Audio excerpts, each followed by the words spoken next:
Hi everyone, I've finally plucked up the courage to get my tripod out and give you a demonstration of how I've created this little piece. I've started working on some old book pages and I've got quite a few. I've been making just little scraps, pieces of book page, fold in half. Lots of book pages are quite dry and fragile, so doubling them up gives them a bit of extra strength. And I've been using them in the junk journal that I've recently been doing. Here's another little example of using the Tim Holtz paper doll, and that will be sewn around the edge there. And it gave me the idea to get my IndigoBlu stamps out and make this piece. I hope my tripod's not in the way too much. And I've used the Live, Laugh, Love stamp set for the flower and part of the sentiment there, and collector's edition, and that's collector's edition number 26, and that's called Queen Bee Mini. You can see on there, hopefully, that the luscious powders that I've used are giving the bee a bit of shimmer there. And I've used a bit of vintage lace, little ticket, and some distress oxides to do the background. Some stitching around the edge as well. So I've prepared most of the bits and bobs, and I was going to work through and show you how I pull it all together. So first of all, we'll get a bit of ink down on the glass.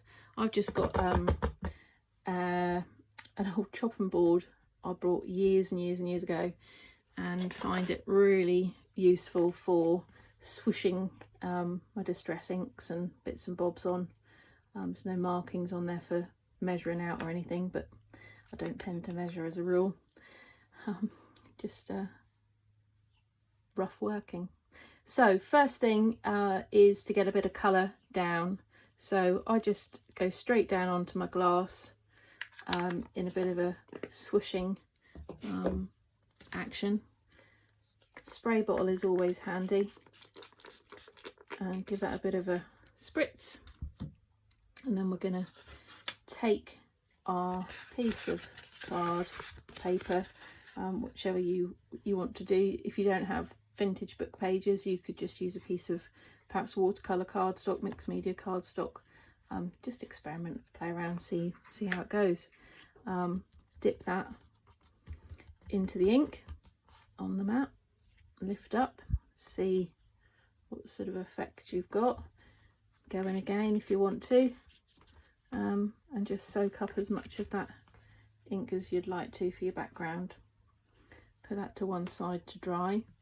And then I took the piece of lace and I used that to kind of mop up some of the excess lace, excess ink there, to give the lace a bit of colour. You can see that's taken on the colour quite nicely. You can keep adding to it if you want. Leave that to dry. Should be dry. It's quite warm in my craft room at the moment. I'm going to just give that a wipe. Got an old scrap of rag to the side. I also used the that was Broken China Distress Oxide, by the way. I've also used it on the flower there. So again, we'll go a bit of fresh little bit down on the glass and give it a spritz again. Take my flowers. I've let's say these have just been stamped onto Bockingford card and fussy cut out. You could heat emboss those if you like. I always forget. Heat embossing sort of goes out of my mind, and afterwards I think, oh, that would have been nice heat embossed. So perhaps next time. So again, just dip into the ink until you get the desired effect, and we're going to go round that with the bit of black around the edges when we're done. Again, just I love this technique. I could just mess about with inks every day, all day. Again, there we go, that's just a little flower, just a little bit of colour on there. Okay, hopefully you can just see that there. There's still some ink down on the glass, so by the side of me I've always got either sorry, just stepping away for a moment. I've got a stack of these Pink Pig little books, journal books, so if there's ever any ink anywhere laying around that's going spare, then I tend to use one of these to mop up, and I'll come back to that later, do some stamping or some different techniques on there. And there's still a little bit on the glass, so again, back to another book page, maybe give that a little bit of a spritz instead of wasting that on a rag. You could also use IndigoBlu rice paper to mop up if you like. That's really good, a really good way to prepare some backgrounds as well. So you can see that's quite wet now, it's quite watered down, but it's giving that paper a nice colour. So again, another page to come back to, a piece to come back to. And we'll just see if we can mop that up with one last one. These are great, you can sew onto them, add different embellishments, and great for putting in journals, junk journals, scrapbooks. Even if you just add little elements of stamping onto them, stick them on the front of a card, something different. So again, I'll just give that a little bit of a mop up there. Whilst those flowers and the lace are drying, we'll go on to the honeycomb. This one has been cut with Sissics. I've got a big shot, and this is a cut from Tim Holtz mixed media die set. So I've got that, and I've got one of the little flowers from a Tim Holtz set there. So we're just going to do a similar process, this time using wild honey. So I'm going to just again pop that onto the mat, or glass sheet, sorry, and again add some water, just dip. This has been cut from a piece of cereal packet. Got a good stash of that laying around. Not often do cereal packets actually make their way to the recycle bin in this house. So there you go. Distress Oxides are great because they'll go on different coloured cardstock, not just white, so you can see the colour is still showing through nicely there. And again, the flower, I don't know what that's been cut from, but I try, if I'm doing my die cuts for projects like this, they tend to be cut from cereal packets or some such packaging. So again, those elements there are done, and I'm gonna just pick that ink up onto a piece there. Love that colour. And perhaps we'll go in to the other side of my little book there. Shush that all down. There we are. Okay, so I'll just get rid of that little last bit. Give that a little bit of some moisture. It's a leg off of one of my boys' onesies, so there's always some rag around. Right, okay, so they're drying nicely now. Our background is nice and dry. We're just going to now go to pieces here. If you were lucky enough to get hold of the IndigoBlu mixed media magazine that was out earlier on in the year, these are just two pieces of scraps that I've taken from the papers inside there. I thought they would work nicely, and that's really where I picked out the colours from for the project. So I'm just going to go around the edges with some of the broken china again. I've just kind of roughed up the edges a little bit with some scissors, not anything too dramatic. Again, I'm going off camera a little bit, sorry.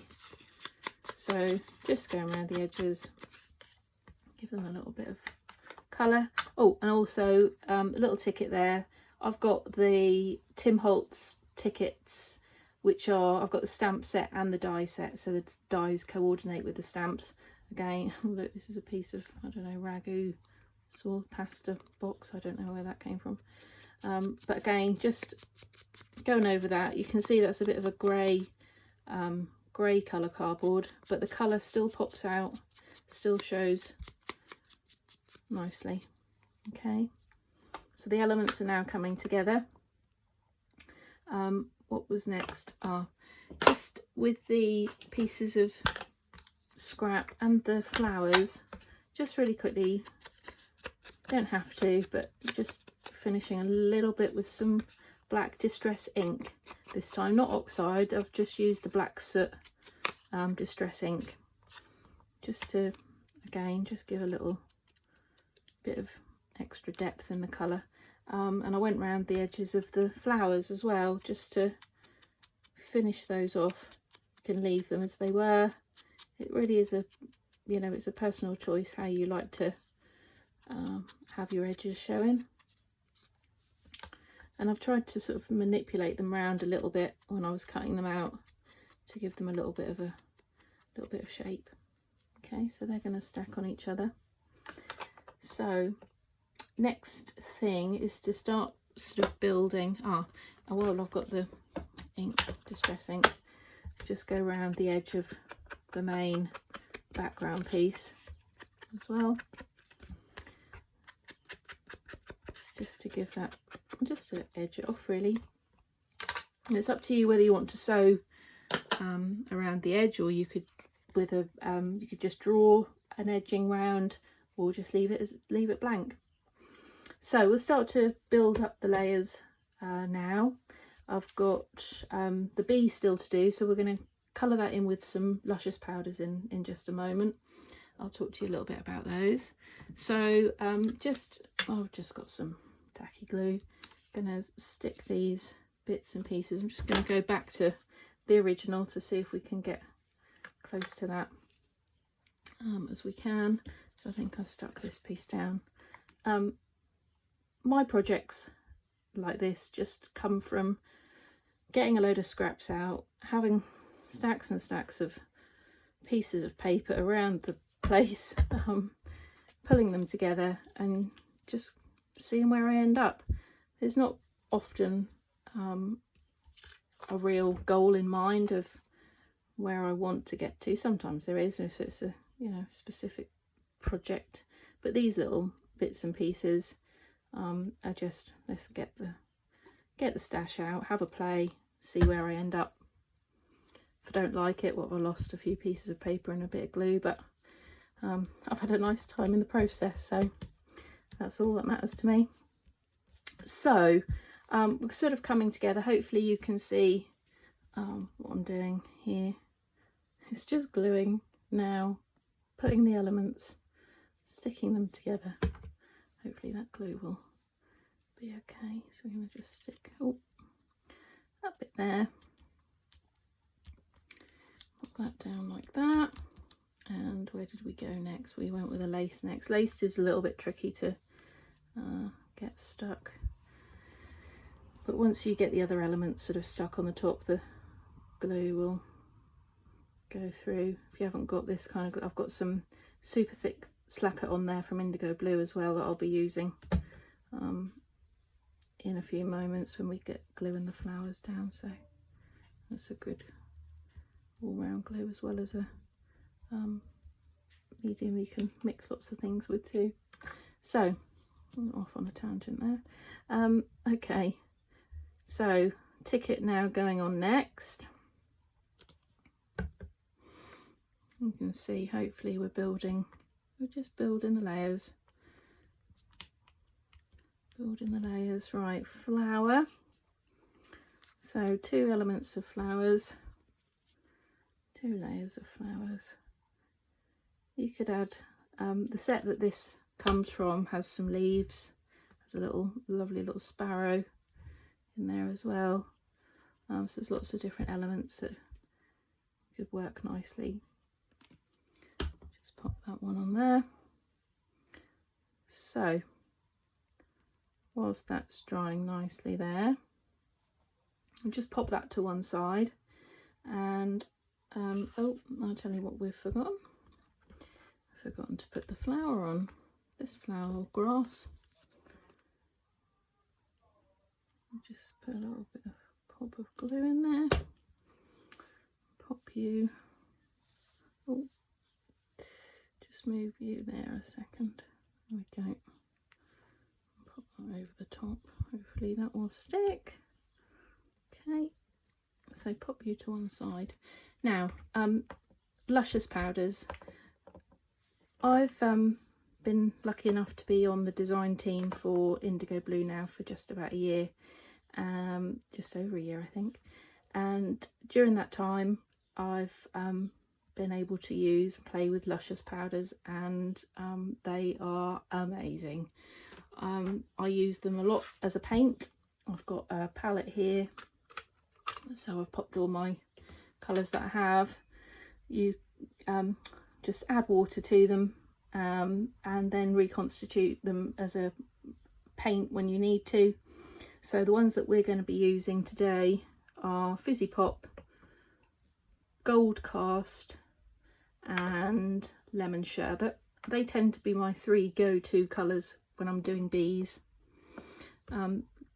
Luscious powders have got so many options with them, and there's plenty of videos out there that will teach you different techniques. I'm still learning lots of them myself, but if you've been on the I Love IndigoBlu Facebook group, there's lots of tips and techniques on there from some of the other design team bluebirds as well. So all we're going to do, I've already, you can see they're a little bit damp from when I've been playing this morning, so just literally spray with some water, some clean water, wash my brush, dampen my brush, and I'm just going to go into the palette there and firstly just colour my wings. If you heat emboss your stamping, you will create a resist, so it's a good idea if that's how you want to work. As I say, I always seem to forget heat embossing. I have to really focus myself on that, but I still like the finish that gives even without the heat embossing element there. So I'm just popping that down.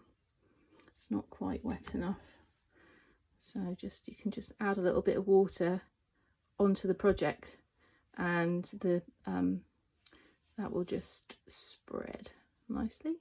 Okay, gone a bit over there. So then we're going to go, oh, I'd help if I rinse my brush. Being left-handed doesn't work so well with the tripod right there, but never mind, we're getting there. So we're going to just colour in the body. This one was the Lemon Sherbet, so colour in the body there. I tend to put the light colour down and then give another rinse and just add a tiny bit of Fizzy Pop into the bee, just to give him a little bit more depth of colour. Okay, so as that dries, the shimmer will start to appear on him. So let's just rinse that brush, pop that over there, let's move that out of the way. Just excuse me while I just give him a little bit of a blast just to dry him off. Okay, and we bring our project back in. I'm going to go in with the super thick Snap It On just as a glue this time, just because this isn't quite stuck down there, and it'll just help to go through. So I put a big splotch of that. See, I've sort of curved his wings around to give him a little bit of movement in there, and we'll pop him down. Pop that away, give that spatula a wipe. Okay, so how are we getting on? What have we just got the sentiment to go now? So in the Live, Laugh, Love set, there's a couple of sentiments. I always seem to find myself cutting the sentiments up and breaking them down to use them, which is what we're going to do with this one. So initially I just had the live every moment on there, but then I felt that this sort of section down the bottom was lacking something, so carried on. So excuse me while we just cut this out. And we just ink, I think I put a little, yeah I did, I put a little bit of the broken china around the edges there. So we've got live every moment there. Again, this is just stamped on Bockingford card. It seems to be my go-to card when it's a sort of ivory colour. So that is there. I'll pop a link to IndigoBlu website on down below. Please do give me feedback. I'm just sort of starting out on this video journey, so I'd love to hear your comments and see your comments and have your feedback, and let me know what you think. You can find me on Facebook, Stir-Fry77, and there's lots of projects uploaded on there. As I say, if you are a fan of IndigoBlu, then do go on to the I Love IndigoBlu Facebook group. There's lots of great projects shared on there. Okay, so we're just gonna take the broken china again. Ooh. And literally just go around there, and we can glue that down in a mo. You can put as much or as little. If you don't want to put the blue, you can just go around in black. I'll often just go round with a black sort of felt pen. That tends to work quite nicely too. So there we go. That's just about there. Oh. So I'm not going to go through and sew around the edges. I've got to learn how to fast forward through some of this work for another video perhaps, and that's, you know, your choice. If you want to do a project similar and sew around, you can. So that's quite similar to the start. Well, I hope you like that. Not as nervous as I first thought I would be, and I could probably talk for England now. Hope to see you back. Please do subscribe, bear with me. I will be putting together some more technique videos over the next few weeks, and perhaps I'll give you a show through of some of the projects that I've been working on for IndigoBlu in the past few months as well. Anyway, have a great rest of the day, and thanks for stopping by.